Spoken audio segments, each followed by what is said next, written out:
Hello everyone, welcome back. Today we're going to take a look at Atlas, which is another easy CTF. So let's get started. First task is start the machine. I've already done that, and this is our target IP address. Mark complete. Let's move to task number 2, which is enumeration, port scanning. The key to hacking is information. I agree, because the more information you know about your target, the more likely you will find a weakness or way to get in. The only way to find this vulnerability is to patiently enumerate the attack surface. The more you know about your target, the better place you will be to find and exploit vulnerability while evading any protective measures in place around the system.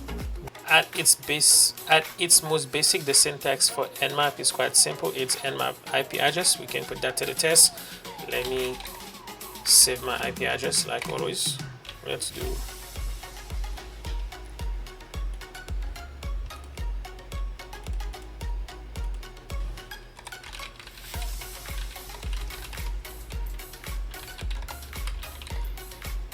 I'm not gonna ping the IP address because somewhere here it said this machine does not, yeah, no, you will need the does not respond to ping. I think it's because it's a Windows machine, because by default Windows does not accept ICMP.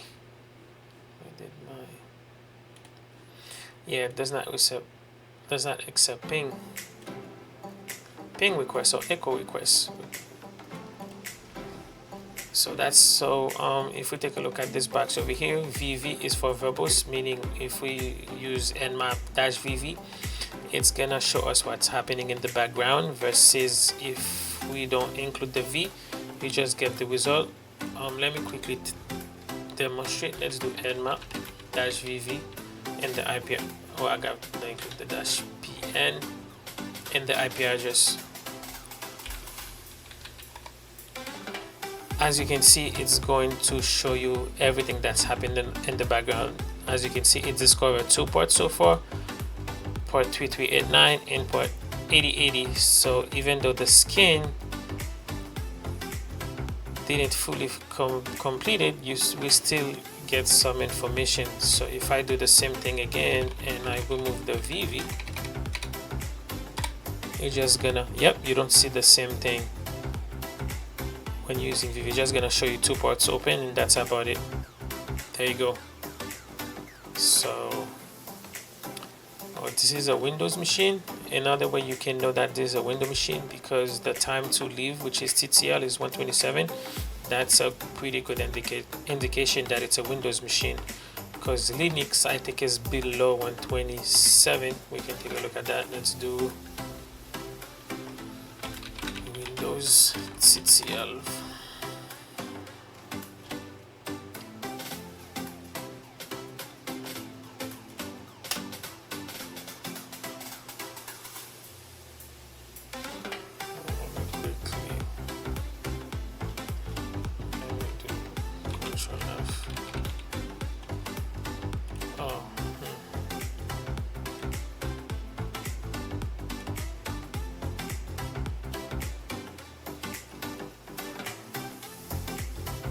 Yep, so as you can see, 127, 128, it's still pretty much close. So the time to live for a Windows machine will always be under 100, 27, 28 or something like that, versus Linux, which will be below 100, which is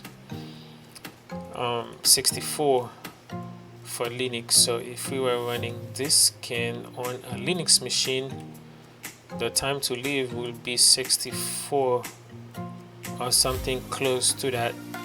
So that's another way to know if you're scanning a Windows machine or if you're scanning like a Linux machine. Okay, the -PN treat the host as active, meaning it doesn't ping it to know if it's alive or not. So This is very useful for Windows machine where ICMP packet are black. Yes, by default, ICMP is black on public network, and the -p for port is to specify a specific port. So scan your target IP with Nmap. Note you will need the capital P and switch here. A complete command can be found in the hint. We don't need that, we can mark complete. With the Nmap default port range, you should find that 2 ports are open. What port numbers are they? That will be RDP, which is 3389, and HTTP, which is 8080. What service does Nmap think is running on the higher of the 2 port? That will be HTTP proxy, I believe. Oops, nope. Because if we take a look, 8080 will be the higher port number, and it's running HTTP proxy. And then 3389 is running Microsoft Web Terminal Server, I think.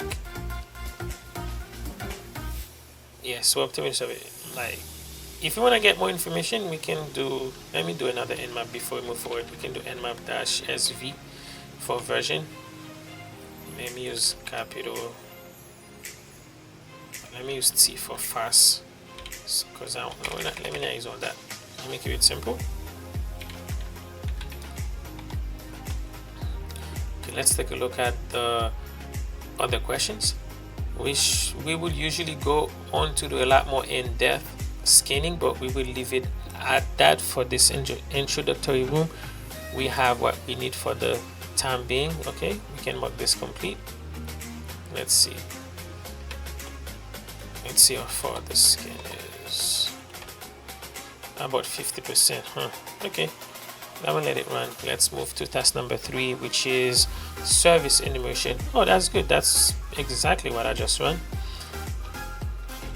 In the previous task, we discovered 2 services. Now it's time to see what we can do with them. The first service we found was on port 3389. This is traditionally Microsoft Remote Desktop Protocol, which is used to get a graphic remote desktop session on the remote machine. We can verify whether this is RDP with an Nmap service scan. Here they're using the dash port to keep it simple. They're just scanning port 2389 and leaving port 8080 out of it. So this, you know what, let me do the same thing. I'm pretty sure this is almost done, but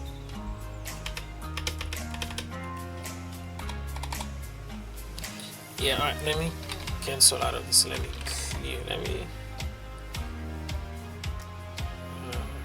do Nmap dash capital P dash P 3389 and dash V, and then the IP address.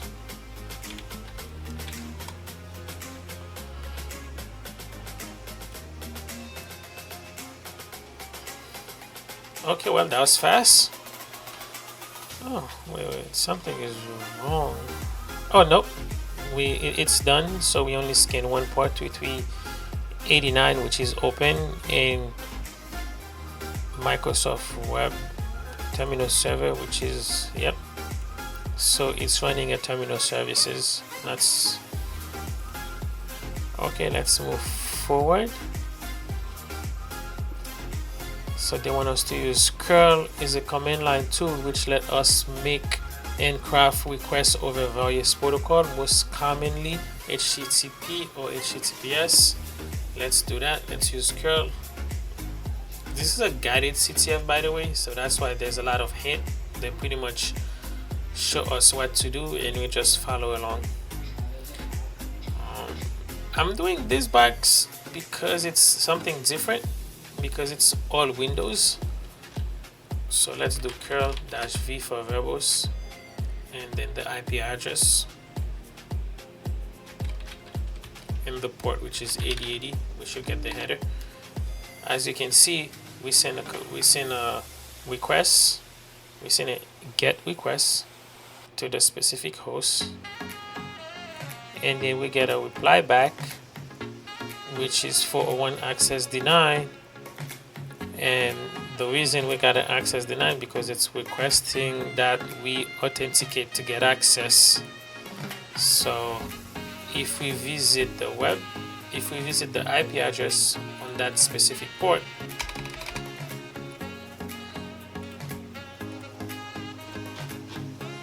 if we take this and let me close this, and then we paste it, and then port 8080, we should see that we have to authenticate before we get access. So if I press cancel, it's not going to do anything. Cancel, and then we do get a 419, or not 419, 401 access denied because we need to authenticate first. So that's pretty much what we are seeing here. So because this is 10 VNC, they want us to search exploit to see if we have any exploit that we can bypass the authentication. So let's do that. Let me clear the screen. Let me do search exploit 10 VNC. Yep, VNC. Search exploit is not spelled correct.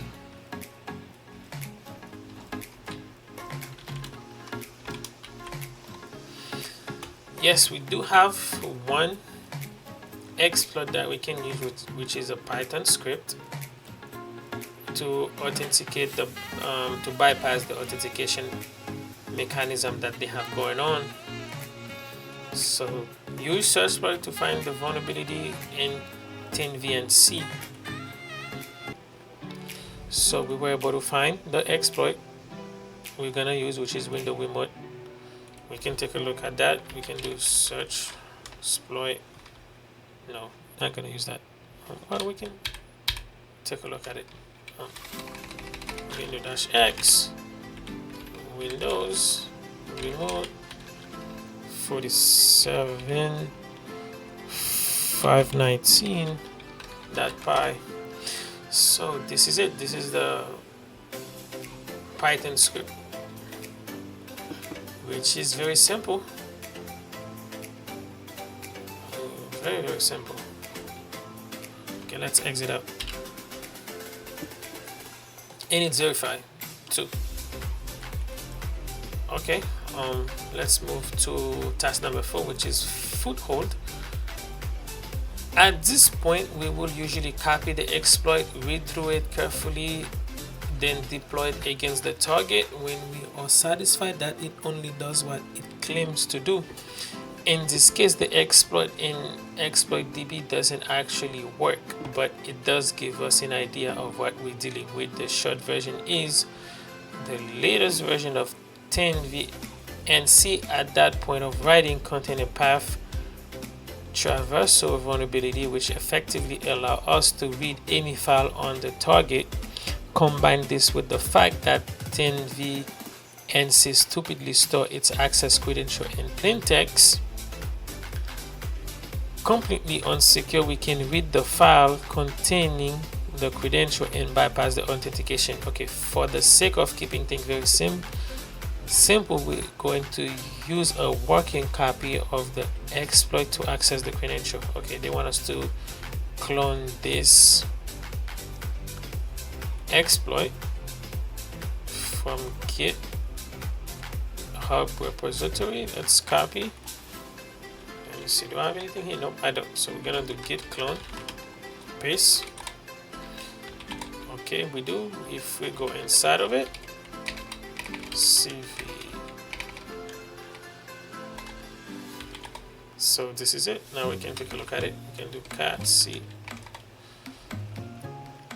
So this is the working exploit, which is longer than the one that's in here. I guess this one doesn't work, but this one does.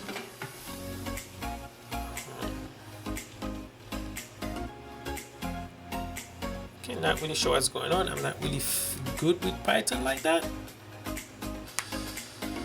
I'm just gonna have to take the word for it that it does what it said it's doing. It's supposed to do. Okay, now they want us to give it the proper permission, which I think it already does. If I do ls-l, as we can see, the owner have execution right, order also have execution right, and well, pretty much everyone can execute this. So I don't need to do the chmod plus x to give it the correct execution permission. So we can mark complete. So now read through the exploit help menu. This script required to argument, ascertain what these arguments are, then use the script to exploit the vulnerable service on the target. Well, let's take a look at the Python script again. They have a help section. Let's see where it is.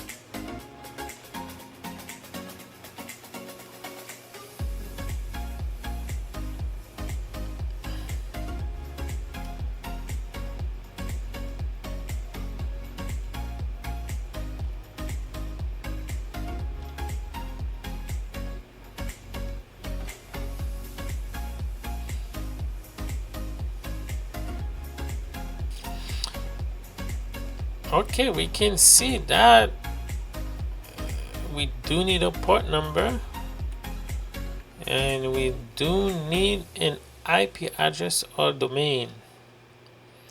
I'm not sure if that's the help section that they're referring to, but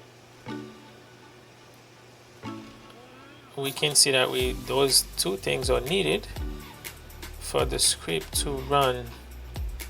We need port number and target IP address. So,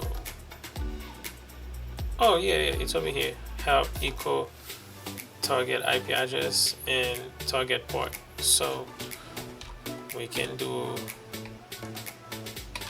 Python 3, the script, and then we're gonna give it the IP address and the port, which is 8080.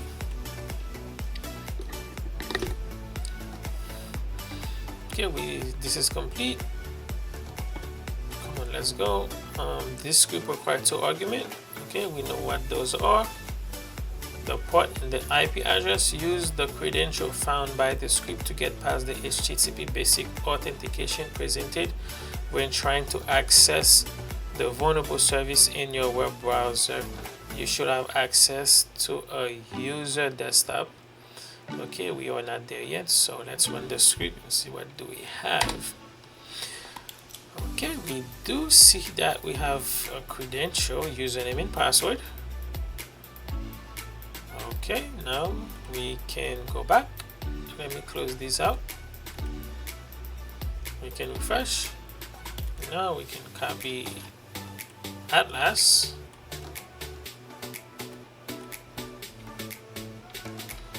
And we can copy the hold up the heavens. Paste. Let's see what we have.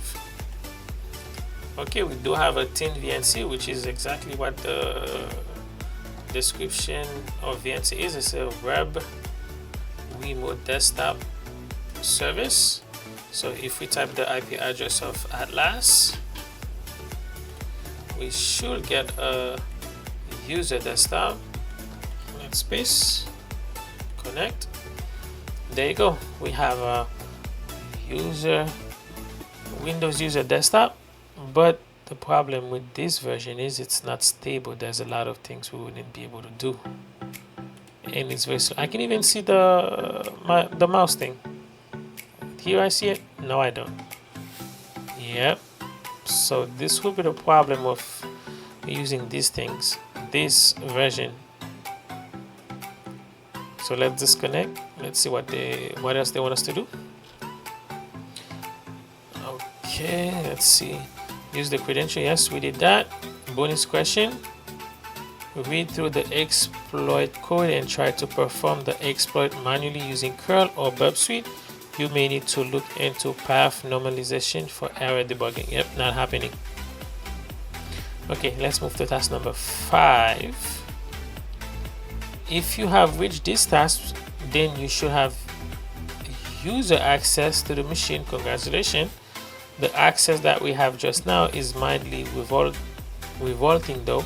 ThinVNC does not provide the nicest interface to use, and we struggle to use a lot of the functionality of the machine through it.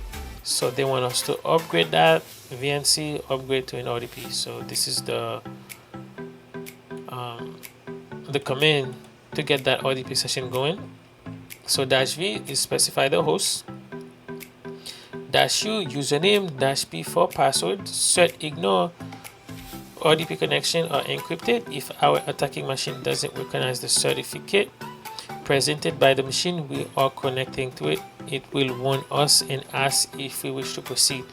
This switch simply ignore that warning automatically. Okay, great. So plus clipboard, they share our clipboard with the target, allowing us to copy and paste between our attacking machine and the target machine. Awesome. Dynamic resolution, let us reassign the GUI, Windows adjusting the resolution of our remote session automatically and mapping our temp drive to the machine.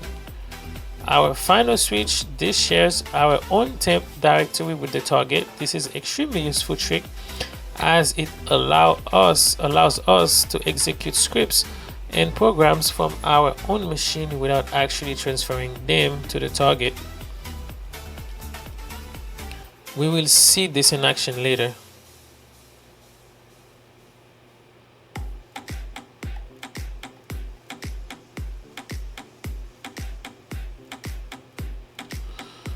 Most people take the easy option when it comes to password, which make password we use incredibly common.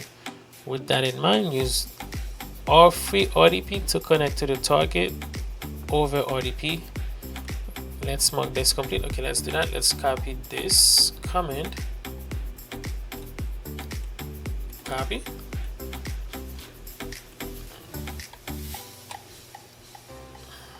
Let me paste this over here because I'm gonna need the username and password. Let's do, that's crazy. Huh. Why is it doing that? That's crazy though. Let me make this bigger.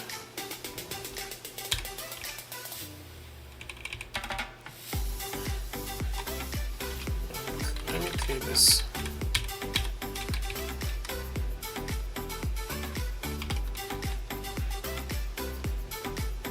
Hopefully it doesn't do the same thing. Okay. Atlas, and I think the password was hold up the heavens.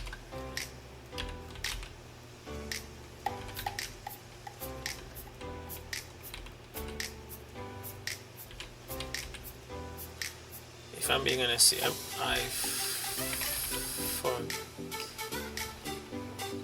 I really forget what the password was. I should have copied and pasted, but hold up the heavens. Well, let's hope this is correct.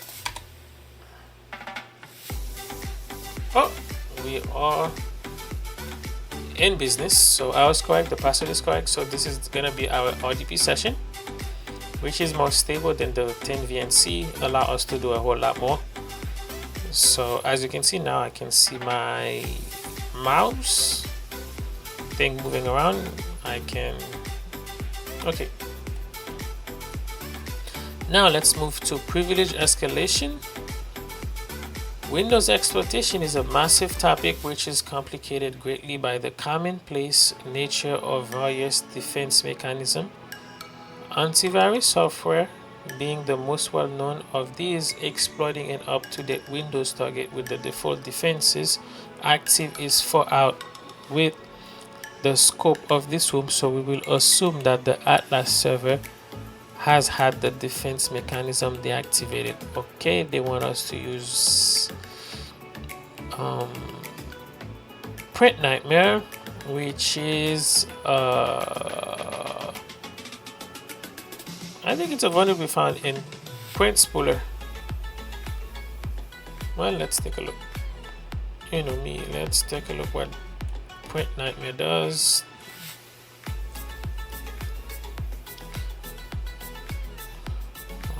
Okay, well, there you go. PrintNightmare is a critical security vulnerability affecting the Microsoft Windows operating system that allows remote code execution or privilege escalation. Okay, so the vulnerability occur within the print spooler service. Okay, so that's what I was looking for. I know it has something to do with printing. In the print service spooler, it can be exploited by attackers and how to prevent it. Okay, so we know what it does. It allows us to run remote code execution on our target machine. Okay, so now they want us to move to our temp directory. I'm gonna need to have a second session so I don't get rid of my RDP session.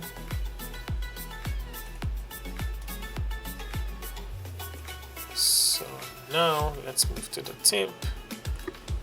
Let's go to CD temp. Okay, navigate to the temp directory of your attacking VM, then clone the repository. Okay, let's copy this. We're gonna clone it like we did before. We're gonna do git clone.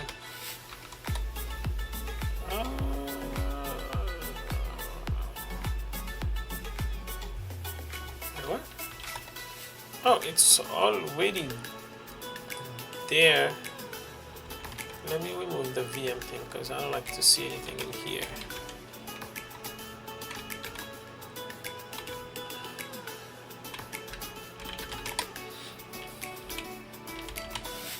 Okay, so the one that they want us to clone is 1675, which is this one. So we can, I guess you can just go in it, CD CVE 21. Yep.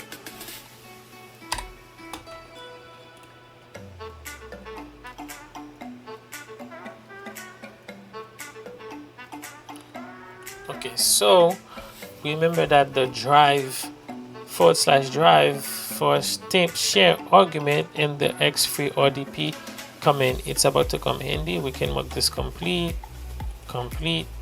Inside your RDP session, open a new PowerShell. Let's go back.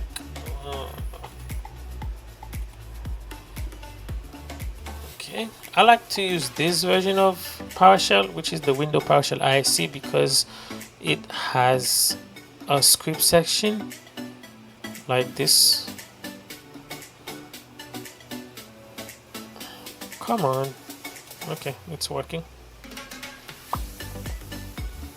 Yes, like this session. I like this session because you can type and run your script at the same time. So that's why I like to use the ISC. Let's close this. Okay. Okay, inside RDP, so we just did that. The repository that we downloaded contained a PowerShell .ps1, which is the extension for PowerShell script that need to be imported. We can import it using this.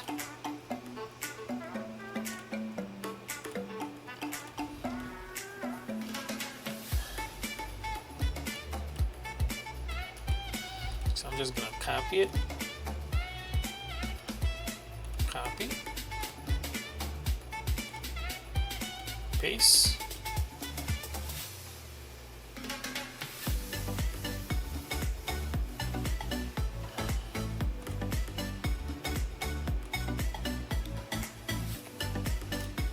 Okay, so we're gonna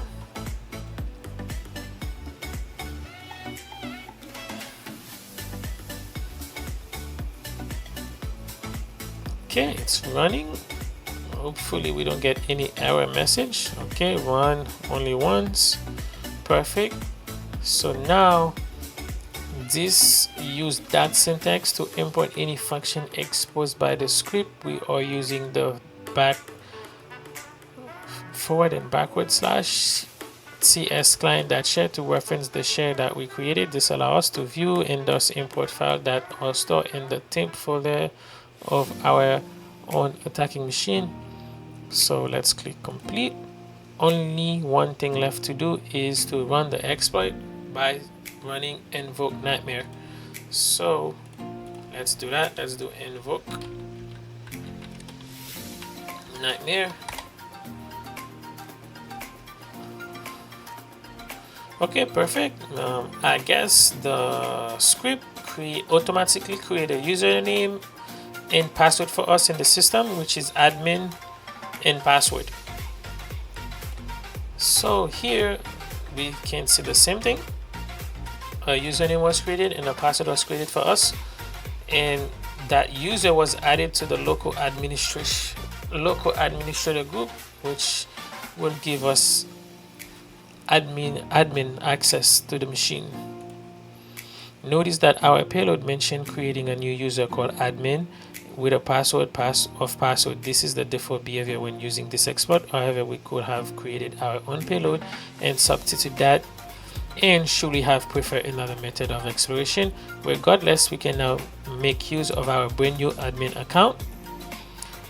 We could take the simple option of right click on PowerShell or CMD.exe, choosing to run as administrator, but that's no fun. Instead, let's use a hacky little PowerShell command to start a new high integrity command prompt running as our new administrator. So let's copy this. We're gonna start a PowerShell session, and then we're gonna start a CMD session as admin. We're gonna do that. We're gonna say enter. It's gonna ask for the password. Now we should get a brand new CMD or command prompt with elevated privilege. As you can see at the top, we are administrator. So if I type who am I, groups, you can see we are administrators and NC authority, which is the highest privilege you can have on the machine. So we pretty much can do anything we want in this machine. So now we can mark this complete, run the command whoam groups in the new windows. You should see built-in administrators in the list of group and a line at the bottom of the output containing mandatory label, high mandatory label. Yeah, I don't know what that means. Yeah, no idea. These mean that you are running as an administrator with full access over the machine. Congratulations. Okay, we kind of figured. So now let's move to post-exploitation. Awesome, we have admin access. Now, what do we do with it? The classic thing to do here would be to try to dump the password hashes from the machine in a network scenario. This will come in handy for lateral movement. They also give us a way to prove our access to a client as Windows. Prevent anyone from accessing this information if they don't have the highest possible privilege. The most commonly used tools to dump password hashes on Windows is Mimikatz by the legendary Benjamin Delpy, the go-to tools for Windows post-exploration. Few tools are more iconic or more well-known than Mimikatz. Okay. Well. First up, let's get Mimikatz into our system. We're going to... Oh yeah, we're gonna do the same thing. We're gonna download it. Oh, seriously, my machine seems like it does not agree with that. That is interesting. Oh. Okay, well, I have it already, so we're gonna have to go. I don't think I do. What can I do? Because it won't let me. Wait, let's try again. Let me see something. Can I bypass this or no?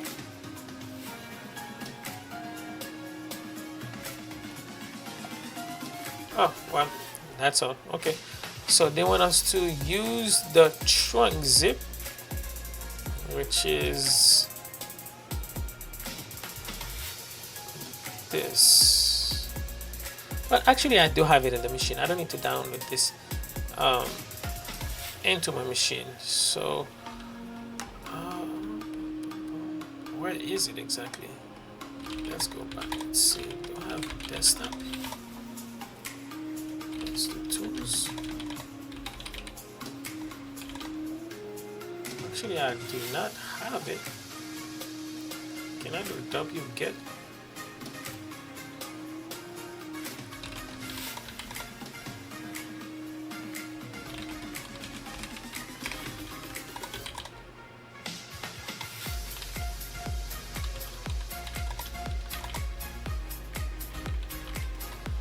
Okay, so I do not have it. Okay, let's see. We need to. Okay, detail. Let's see what we can do here. Is it safe?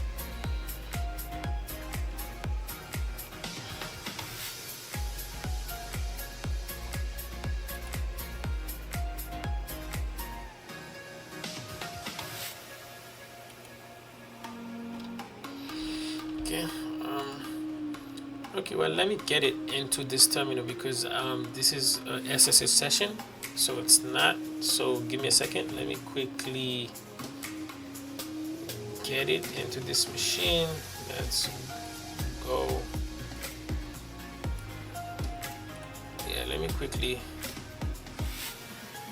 get it. I'm just gonna copy this.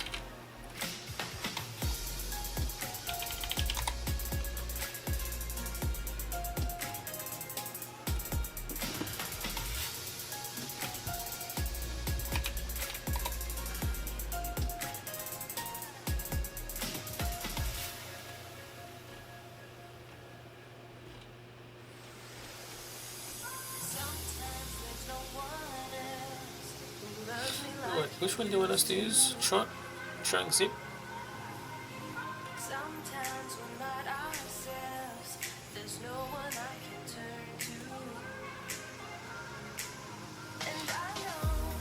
Okay, so okay, we got it. So now let's get back over here. Let's go to CD download. We should have Mimikatz trunk. Let's move that to our temp. Let me use sudo. Okay, now let's go to temp. We should have Mimikatz. Now we're gonna do unzip.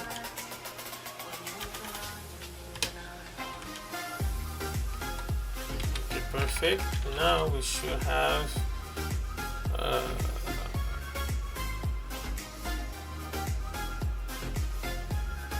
I guess it's x64. Well, let's see.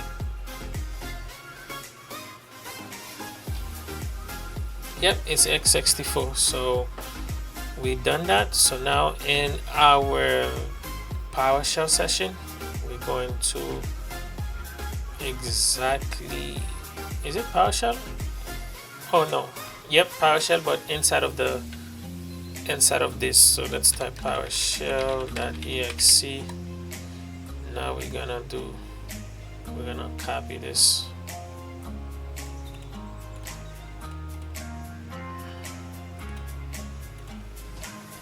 Now we're gonna type enter. Let's see. Let's mark complete. Hopefully we don't get any. Okay, we didn't get any error message. That's good news. So Mimikatz version 2.2. So they want us to run privilege debug and token elevate. So let's do that. Let's do. Oh no, not here.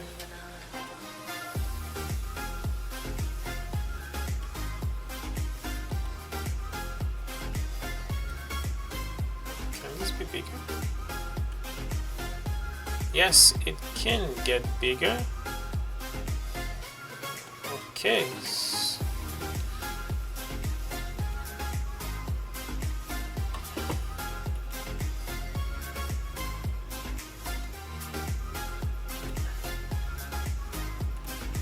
Let's Let's make the writing a little bit bigger. Oh, I think that was way too big, but okay. So privilege debug. Okay, now we're gonna do token elevate. Oh, oops, one comment. The N is missing.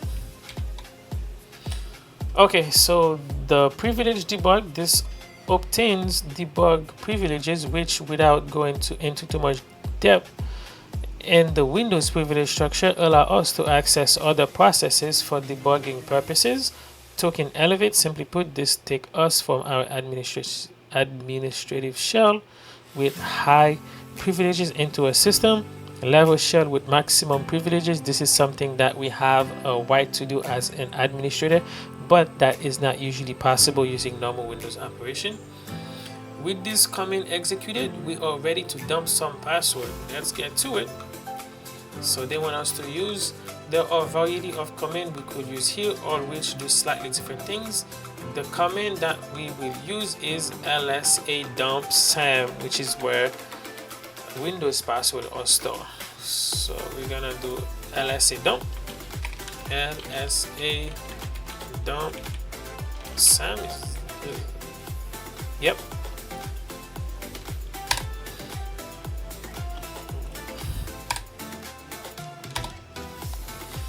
So as you can see, we are dumping hashes.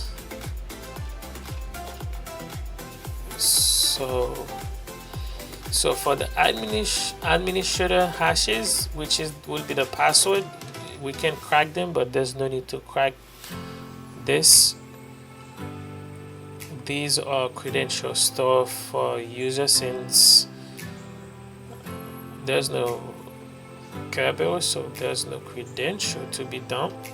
We're only interested in one hashes, which is the administrator hash. Oh, and Atlas, which we already know the password to. So we could crack them and find out what they are.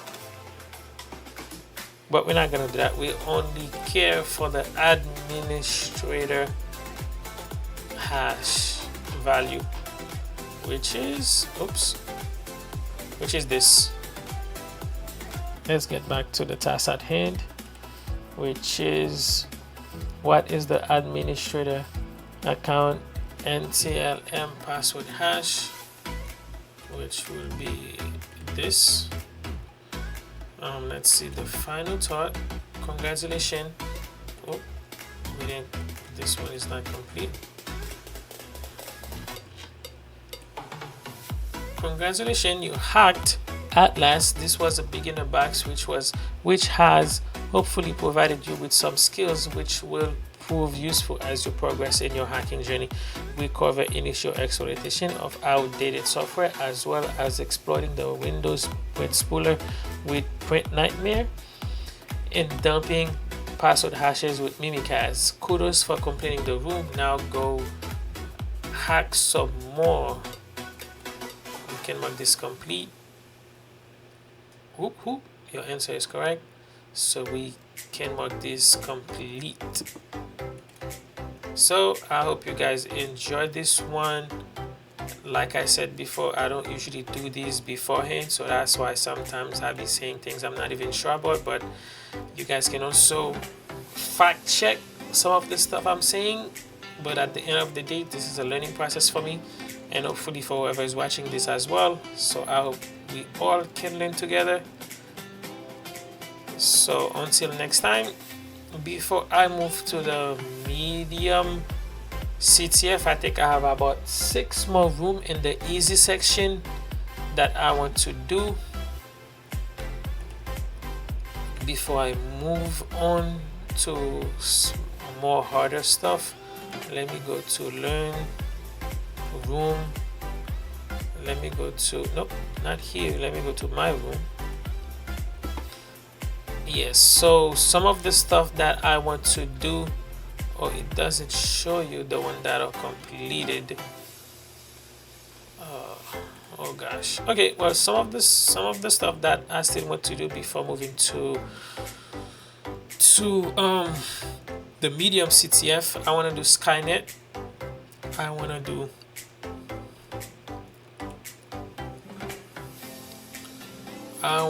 do the Skynet one. I want to do, okay, this is gonna take forever. Let's go here. Let's go boom.